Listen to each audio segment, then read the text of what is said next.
Thanks for watching. I'm Margot Kinberg, and this is In the Spotlight, a closer look at a crime novel.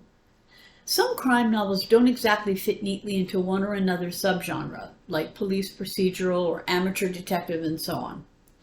Instead, they're sort of a mix.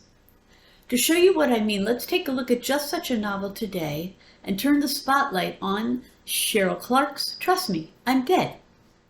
Judy Westerholm is living a quiet life, as secluded as possible in a suburb of Melbourne. Everything changes when she gets a visit from her friend, Senior Constable Connor Byrne. He tells Judy that her younger brother Andy has been shot and killed in what looks like a drug deal gone bad. Sadly, that doesn't shock Judy, as Andy was an addict for a number of years.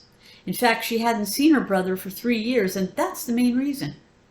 Still, someone has to identify the body and go through Andy's things, so Judy reluctantly goes to the part of Melbourne where Andy lived and where he was shot. There, she meets Detective Sergeant Ben Heath, who is investigating the murder. Judy is quick to believe that the killing was because of a drug deal, and that there's nothing much to investigate. So she's not interested in staying long or being deeply involved in anything. But Ben has his doubts. There are things about the case that don't quite add up to a drug murder. For example, Andy's body shows no signs of drug abuse. In fact, he'd been clean for a few years. Besides, his partner Lee and their daughter Mia have gone missing. There's no signs that they're dead, but it adds a layer of complications to the case. Judy's been trying, as she puts it, to wall herself off from a very painful past, and Andy's death brings everything back. Still, he was her little brother, and she feels an obligation to find out what happened to him.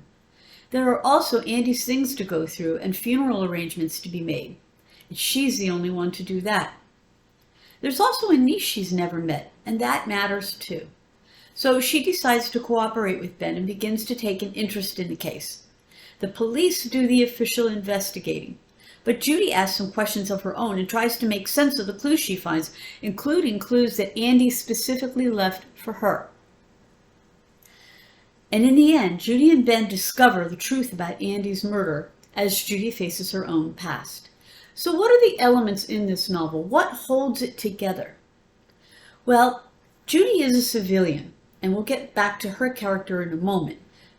But here, there's a strong element of the police procedural as well. Ben is a cop and uses the resources of the law to find answers.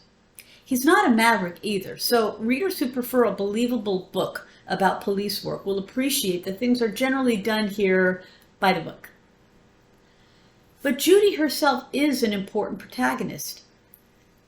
She's the amateur detective, although she doesn't want to be. The story is told in first-person past tense, so we get to know Judy. She's 43, so she's no longer a young, beautiful protagonist. She's got strong opinions and a sarcastic sort of wit. Here's an example. In this scene, Ben has walked her back to her car. He says, "Nice car, is it yours?" "No, I stole it because I couldn't afford a train ticket."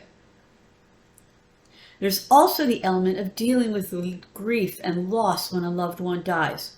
Judy may not be sentimental, but she does have her share of pain, and Clarke doesn't minimize that.